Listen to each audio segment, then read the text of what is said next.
Digital Shop Talk, episode 15. I'm Josh Allen. Alex Porter. We want to say thank you again to Chuck Kaler for being a gracious guest last week. I thought Chuck did a great job. Does it was great. A great voice. He said a voice for radio, but face for radio. Or a face for radio, I believe. But awesome interview. Hopefully, we can get some more folks in here doing the same. But moving forward, in this week's news, we actually spent a little time in New York City a couple weeks ago at Advertising Week. A huge event. There are actually a few events in New York City going on. SMX East, OMA. So big week for marketers, brands, and everyone involved kind of in our digital space. A lot of great content coming out of New York City. A lot of great panel sessions. I think what struck me the most was really around kind of this idea of the consumer journey, which I know we've talked a lot about for quite some time, for several years now here at Location3, but it's nice to see. I think what stood out to me is really big brands, the CMO of NBC Universal, CMO of AOL, some really major media companies who have a stake in producing not only content, but branded content, things of that nature, to connect with consumers on this on a one-to-one level, or what they were calling really on a one-to-one impression level. So, in that same vein, the other big piece that came out of it is something that we've also talked about on this podcast, was Google's micro moments. So they've been talking about micro moments for a while, but it was really kind of fascinating to see them take this more full scale in terms of connecting with consumers on a one-to-one level. So. I think we're going to get into that in the next section, right? In the next section, so yeah. What was some new buzzwords? Any new buzzwords coming out? Anything you never heard before that people were throwing around? I mean, I think the biggest buzzword right now is programmatic. I will say the one session I did sit in on programmatic was a huge flop for what it's worth. I won't call out who hosted it and who sponsored it. But it's the thing about programmatic is everyone seems to be talking about it. My takeaway, at least when I think it was Linda Yaccarino from NBC Universal, talking about programmatic, it's not a magic button that you push and all of a sudden your marketing functions properly and you see, huge, returns on investment. It's very much a tool that's part of your marketing mix. It's really what's fascinating people on the brand side as well as the digital marketer side, traditional marketer side. So I would say programmatic was probably the biggest buzzword. I still think a lot of people are wrestling with how to leverage it properly. And what it actually means. What it actually means. I think the biggest news, though, regardless of your industry, is that McDonald's has breakfast all day. All day. Starting about a week and a half ago. Yeah. But what's really interesting about that is the way that they're trying to mobilize that digitally. We have our head of paid search, Jim Halligan, whose Twitter handle is @Jim. So yeah, it's like in 2008, tweeted?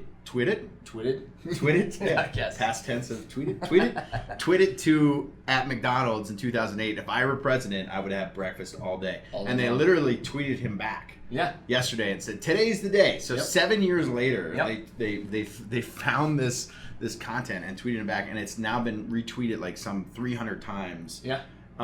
Should Jim get commission on this? I mean, it was his idea. Almost. Well, I don't know if it's that. Yeah, I've been saying it since New Year's Eve 1994. New Year's Day 1994. Yeah. But anyway, digital activation, and it kind of speaks to and teasing up a few things we're going to talk about. Data, right? Mm-hmm. A tweet from 7 years ago has now been retweeted 500 times. Yeah. So it's just pretty cool. Well, connecting like online and offline, if you think of TV, I guess more in a traditional offline sense, because they're even starting to integrate tweets like Jim's in television spots and commercials for what has actually been kind of And Jim funny. Right now at lunch was eating a McMuffin sandwich, so it clearly works. So props to McDonald's and @Jim. And we're back! In this week's toolbox, toolkit. We talked a little bit earlier about micro moments. Again, something Google's been speaking on for a while. Alex, why don't you tell us a little bit about, as a marketer, first of all, what this kind of micro moment idea is and how we can leverage it. So micro moments are kind of Google's speaking to our fascination and connection with our mobile devices. If you saw Saturday Night Live a couple weeks ago with Miley Cyrus, it was basically, making fun of millennials who are like the entire time, right? So, but we spend as a consumer an enormous amount of time on our devices. And really, if mobile isn't, if you aren't thinking of your digital as a mobile first strategy and a cross device strategy and all the implications that happen there, you are going to be missing out significantly. So that's where they're talking about these micro moments. And I think podcast episode 3, we showed kind of a clip from that.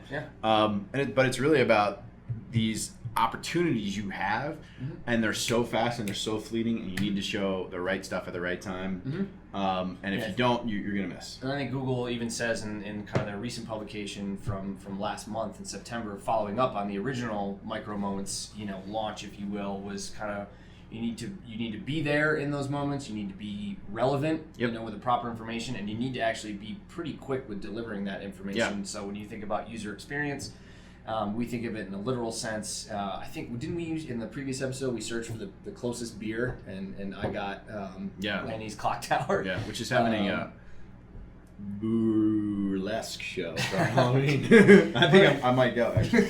But the point is, you need to be there at the moment they're searching, and more often than not, if you are, you're probably going to capture that. But it goes beyond that. It goes beyond that because a lot of people, they do a lot of research and things like that, but they're still transacting offline or on a different device. So it's not just trying to force somebody into an action that might not make sense, but really, how do you follow up from this to something else? So your cross-device strategy, your retargeting strategy, there's a lot of complex ways to think of this and go about it. Phase of that path. Right? So you have to really be able to understand all those touch points. It's still new to be able to measure all that, but to kind of an understanding that even if that pathway breaks down from a conversion measurement standpoint, it's still happening. And so you have to kind of convince other marketing folks, your CFO, et cetera, that this is impactful, and be able to showcase those kind of steps along the way that happen. So like if someone says, hey Alex, let's go to the Ravens game, you look at tickets on StubHub on your phone, you forget about it, and then maybe they retarget you on your iPad when you're sitting on the couch later on to get you to pay for tickets. Do you want to buy Ravens tickets right now? How you feeling about the Ravens? Yeah, great. Good. We'll be back. All right, back in this week's upvote. Again, kind of, on the advertising week real fast, let's do a live thing. Let's see how McDonald's is doing. Breakfast all day. Is this actually going to work?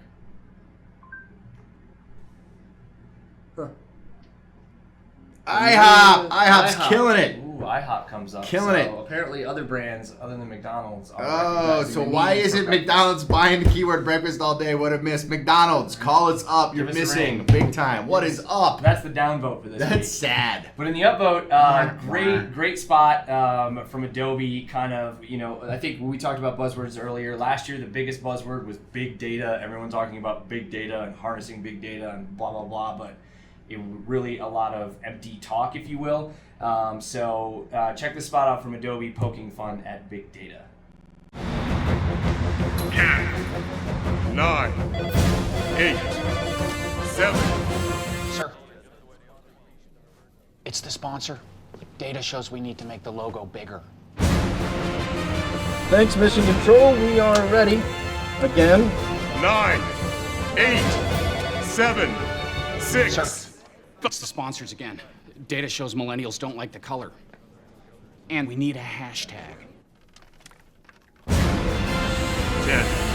9, 8, 7. What?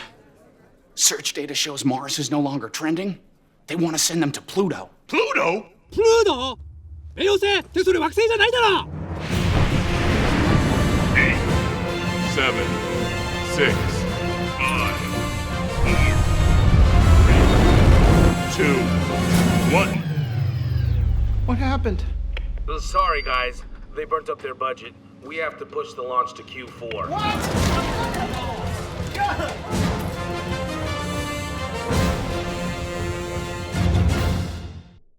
All right, so great spot from Adobe, kind of poking fun at this whole concept of big data, and yet no one knows what to actually do with it to make it actionable.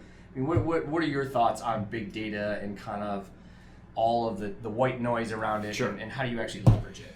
Yeah, we actually had an event while you were at Internet Week. Yep. we were having Denver Startup Week Oh, yeah, in that's right. Denver. Yep. Big shout out to Denver Startup Week. Awesome event. Great event. I went to an event on how and why or when you should hire a data scientist, which is very, like, I think big data was the word last year, and this year it's data scientist. And everyone is a data scientist. And I asked the question, I was like, so who decides on who's a data scientist? And they were kind of stumped because they all call themselves data scientists. I'm like, oh, you have a PhD in data? Which, no. I'm like, are you a chemist? No. Yeah. So it's something that is incredibly important because as everyone understands, we have so much data flowing all over the place. But unless that data is clean and organized and in a way that you can actually utilize it, it's worthless. It's just a lot of, and it's a big, expensive venture. So, you know, for us, and I think Adobe makes some really great points. I mean, for us as a digital agency, we collect data from our clients, from their CRM, from their calls, from their Google Analytics, from their AdWords, from the Bing, from their webmaster tools, and all this stuff, and we push it all together and try to understand those moments to the conversion. But you can get so, I mean, you could do it by geo, by device, by the, I mean, you could go 18 different ways till Sunday, and if you don't have a very clear understanding of the KPIs you're looking at, and that's not just, you know, conversion and cost per conversion, and then we get into attribution and all that stuff. I mean, you have to have a really good understanding of your goals, your KPIs, and also some ancillary KPIs to make sure that you're not discounting stuff that might not show up kind of in that bottom right scenario. So we are, you know, a data first company for sure. Digital is a data first world. And if you're not trying to do that, then you're it's missing. easy to get lost in it. You can drown in it, to Absolutely. your point. You know, I mean, data is great, but you know, that's where I think it kind of, the big data became a buzzword because everyone's like, we need all of it and as much of it as we can get, and yet a year later, no, there's a lot of people still trying to figure out what to do with all of it. So, but it's a never evolving world. I feel like tomorrow we're going to probably have a data point we haven't even thought about that's going to enter the lexicon of one of our clients. So, big ups for Advertising Week. Great event. Same with Denver Startup Week. Another great event. They're off and running. I think this was year 3 in Denver, so hopefully that continues to grow. We should get more involved next year. Yeah, I think we will. But that's it for us on episode 15. Tweet at us at Location3. If you're watching this right now, press pause and type something in the comment section. Please. Yeah. Tell us what you want to hear. No, here we go. Next episode, we will be in Halloween costumes. Ooh. Put in the comment section what you would like you want us to my dress man as. Big Data dress up like. And if maybe we'll find a winner and get him a McDonald's Egg McMuffin at Or 5 Dale's o'clock. Pale Ale. This episode is Unofficially. sponsored by Dale's. Unofficially. Well, that's it for us. We'll see you next time.